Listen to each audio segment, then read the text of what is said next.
Oke guys, kita berangkat mudik ke Surabaya.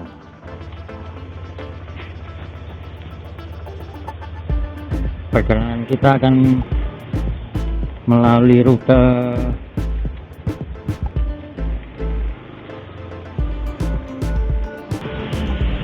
pagi ini sangat keras sekali ya guys. Alhamdulillah perjalanan kita sangat jauh ya. Kurang lebih makan waktu 7 sampai 8 jam. Semoga kita perjalanan selalu aman dan lancar.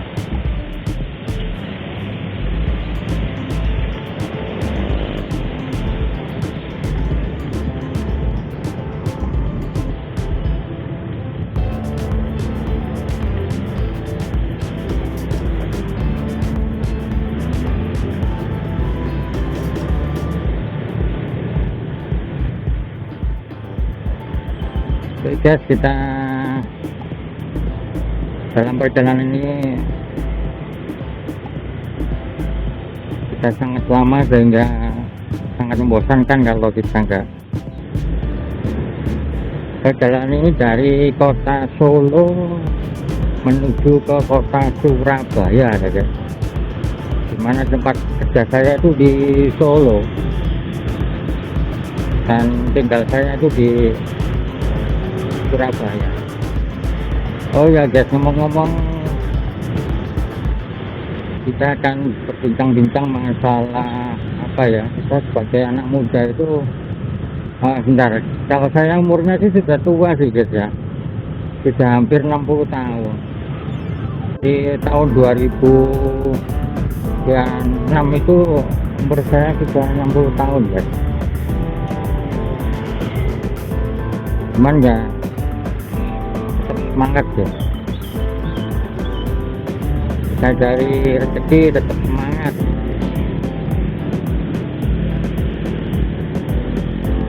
Tanpa ada batas usia guys, kita nggak mau pensiun. Kerja saya itu di proyek ya, hanya saja bagian saya itu bukan sebagai tukang sih ya, sebagai koordinator proyek gitu guys ya. Jadi masih banyak waktu untuk menyapa. Oh ya guys, saat ini tuh ekonomi kita, ekonomi Indonesia itu kan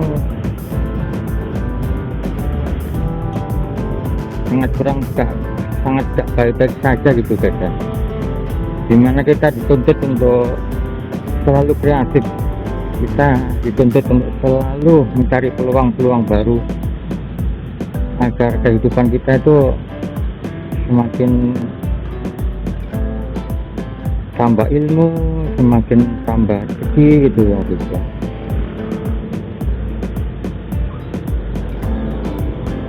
Jadi menuntut ilmu itu tidak hanya di sekolah guys.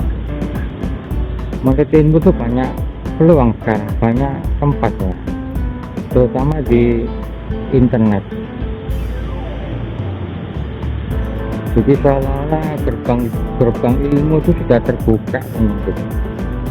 Baik ilmu dunia maupun ilmu ajaran, ilmu Tuhan gitu. Kalau dulu orang menuntut ilmu itu pasti membutuhkan banyak biaya. Kalau sekarang mas, asal terkoneksi dengan internet itu sudah bisa cari ilmu betul. Yang penting kita harus punya kemauan untuk maju, kemauan untuk memperbaiki diri, potensi diri kita itu loh guys. Itu harus kita bangkitkan gitu. Dan setiap manusia itu punya potensi yang sama sebetulnya, hanya perbedaannya itu di motivasi mungkin ya, dimotivasi. Jadi diri kita itu harus selalu dimotivasi gitu ya. Mungkin dalam kehidupan kita itu punya banyak keinginan, hanya saja kita selalu tidak mau mewujudkan keinginan kita itu. Bukan tidak mau, tapi untuk melangkah pertama kali, untuk mulai melangkah mencapai keinginan yang kita ingin capai itu sangat-sangat berat itu gitu. Begitu banyak macam cara, tapi satu pun cara tidak pernah kita lakukan. Itu loh masalahnya guys. Jadi coba kalau kita punya satu keinginan aja, kemudian kita punya banyak cara, ambil satu cara aja, dan kita harus melakukan itu, harus menempuh jalan itu. Gitu guys. Kalau misalkan ada kegagalan di situ, coba dievaluasi. Karena cara itu mungkin tidak cara yang terbaik, cuman yang namanya orang berjuang itu ya, orang kita banyak rintangan gitu. Dan kemenangan kita itu kalau kita bisa melalui rintangan itu, dan setelah kita bisa melalui rintangan itu, ya bisa jadi kita gagal lagi ya, bisa jadi juga kita sukses di situ gitu ya. Jadi kalau ada rintangan ya jangan sampai kita itu mundur gitu. Ya kita harus selalu introspeksi, selalu belajar, dan jangan sampai kita menyesali sesuatu yang kesalahan kita mungkin ya. Mungkin itu kesalahan kita, tapi jangan sampai kita sesali kemudian kita renungi, kita selalu merenung kesalahan itu. Ya jangan gitu. Ya kita harus mencari jalan lain agar kesalahan itu tidak terulang lagi gitu. Dan mungkin kesalahan itu adalah sebuah guru sebenarnya, guru untuk mencapai keberhasilan gitu.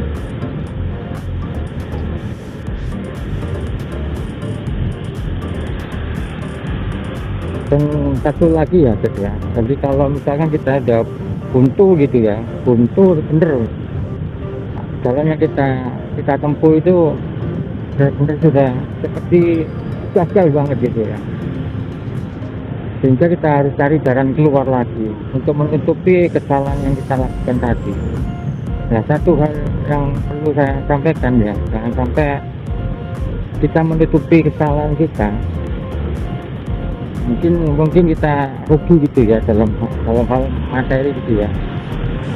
Kemudian kita menutupi kesalahan itu dengan cara yang nggak benar gitu ya, dengan cara yang berisiko tinggi gitu. Ya, misalnya ya, yang mudah saat ini itu kan mencari pinjaman online gitu ya. Itu mudah sekali gitu guys.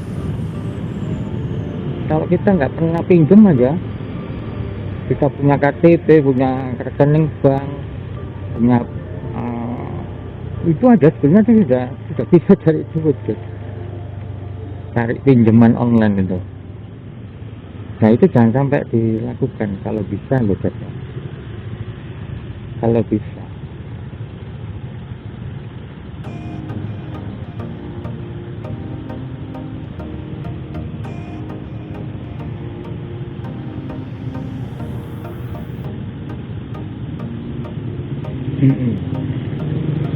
Ini kita di pusat kota Solo nih guys.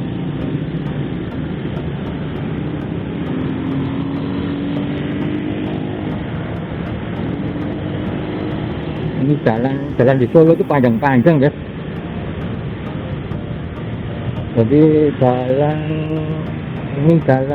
apa ya, lupa ya. Jalan Slamet Riyadi ini panjangnya itu mulai masuk kota Solo sampai keluar kota Solo ini. Gila, panjang banget bener.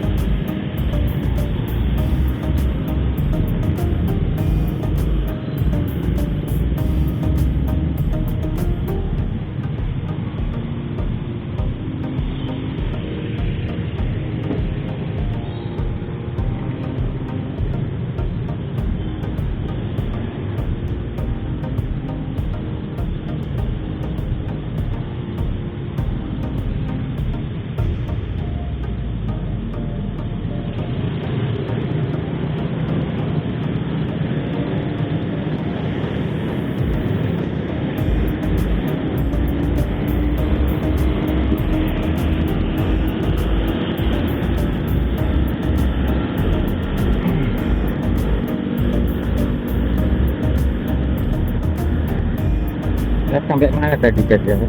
Oh, jadi kita bahas masalah gimana gimana kita menutupi kesalahan kita gitu ya, atau menutupi kerugian gitu ya, dengan cara pinjam pinjol gitu. Yang dimana pinjam pinjol itu sangat berisiko tinggi gitu ya. Yang mana nggak tinggi, bunganya itu gede banget loh.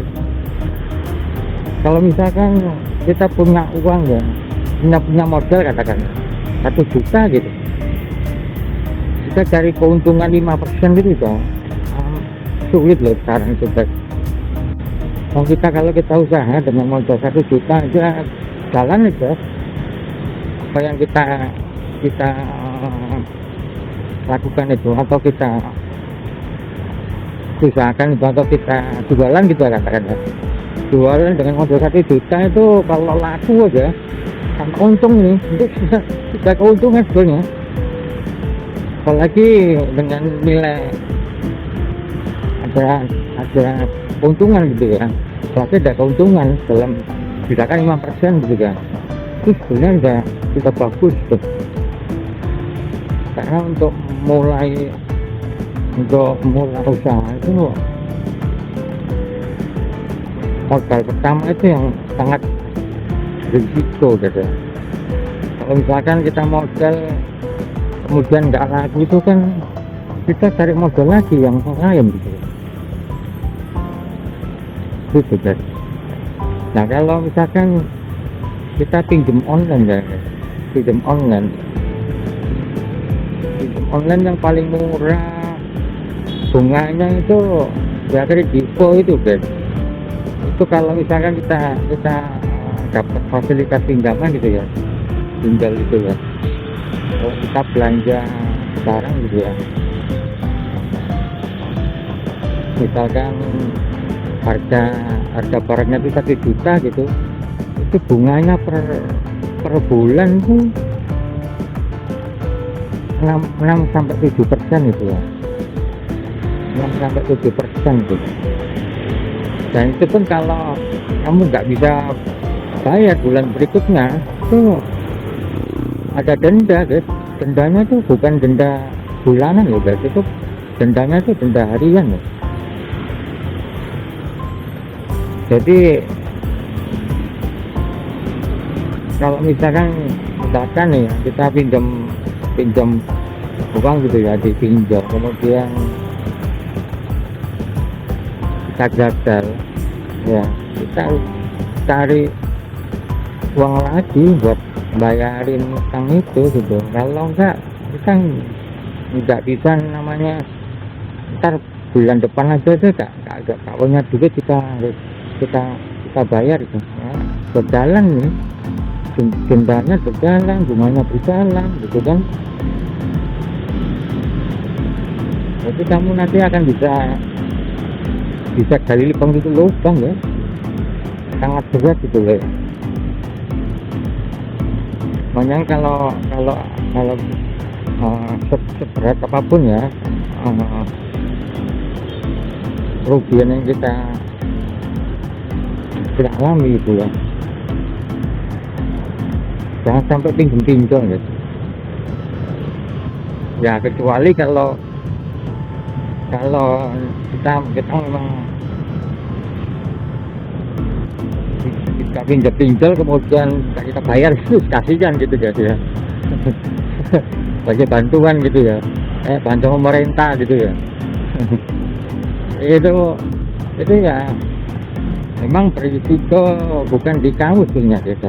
Risikonya itu sebenarnya di orang-orang terdekatmu gitu. Jadi kalau misalkan referensi orang-orang dekatmu itu kamu referensikan, atau kontak daruratnya itu kamu isi dengan nomor teleponnya orang-orang yang terdekatmu gitu ya, ya kan mereka kan jadi risih gitu, dihubungi terus gitu loh guys.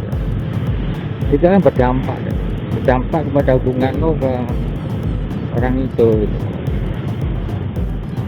Apalagi kalau sampai pandang itu istri kamu gitu ya, kemudian atau orang tua kamu gitu ya. Nah, sangat-sangat tidak baik itu kalau misalkan sampai hal terjadi hal seperti itu. Ya kalau misalkan nih ya, kalau kamu pinjam online gitu ya, jangan sampai kondarnya itu orang-orang terdekat kamu gitu. Ya sebaiknya orang-orang yang tidak kamu kenal aja. Tapi nomor telepon sekarang kan gampang gitu ya guys. Nah, sehingga kalau ada apa-apa dari pinjaman kamu itu tidak berdampak ke orang lain gitu ya, ya resiko kamu sendiri gitu kan. Tapi kalau berdampak orang lain itu kasihan. Itu para debt collector itu selalu menggunakan kekuatan mereka, kekuatan kondar itu untuk nagih ke kamu. Dia sebenarnya sih bukan nagih, tapi karena dia risih gitu ya, sehingga mesti ngontak ke kamu untuk suruh bayar biar dia nggak, biar kolektornya itu nggak hubungi kondar gitu. Itu senjata karena kondar itu guys. Jadi ya kalau memang nggak ada jalan lain ya yang menurut kamu gimana untuk menyelesaikan utang kamu itu dengan pinjaman online, enggak begitu guys. Pokoknya sampai kondarnya itu ya orang-orang sedekat kamu gitu.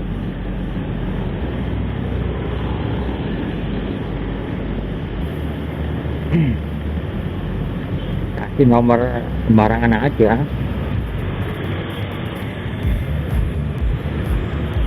Jadi itu kan pesan saya gitu. Jadi alangkah baiknya kita bekerja itu aman-aman aja guys, aman-aman aja lah. Kalau kita berdagang itu ya berdagang aman gitu loh ya. Jadi kita kalau misalkan kita berdagang kemudian kita modalnya itu masih modal dengkul kali ya, ya mungkin bidang afiliasi itu mungkin jalan terbaik sih ya. Kan kita nggak modal ya, paling ya modal internet lah. Kita bisa di warkop atau bisa kalau misalkan kamu tidak kerja gitu ya, bisa pakai fasilitasnya kantor lah, internet doang sambil kerja, sambil masarin sesuatu di situ ya. Selama kamu nggak mengutamakan pekerjaan utamamu ya, kamu mesti gak ada masalah lah. Selesaikan dulu pekerjaanmu, baru kerjain proyek kamu gitu kan.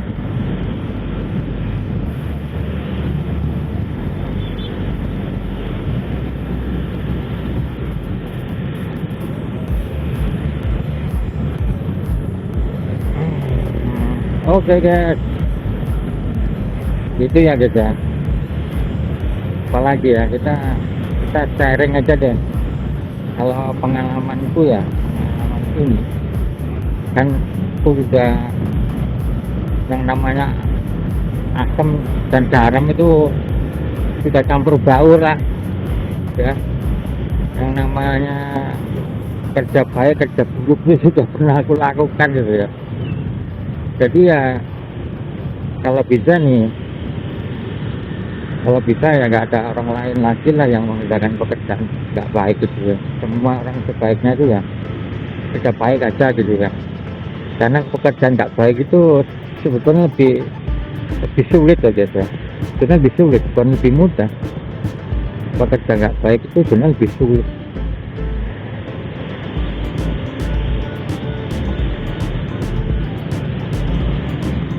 Karena namanya pekerja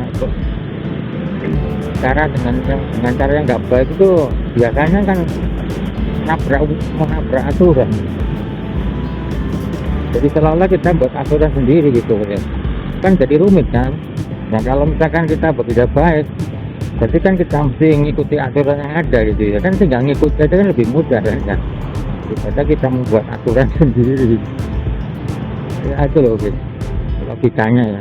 Kalau kita bekerja baik sebenarnya itu lebih mudah daripada bekerja yang nggak baik gitu.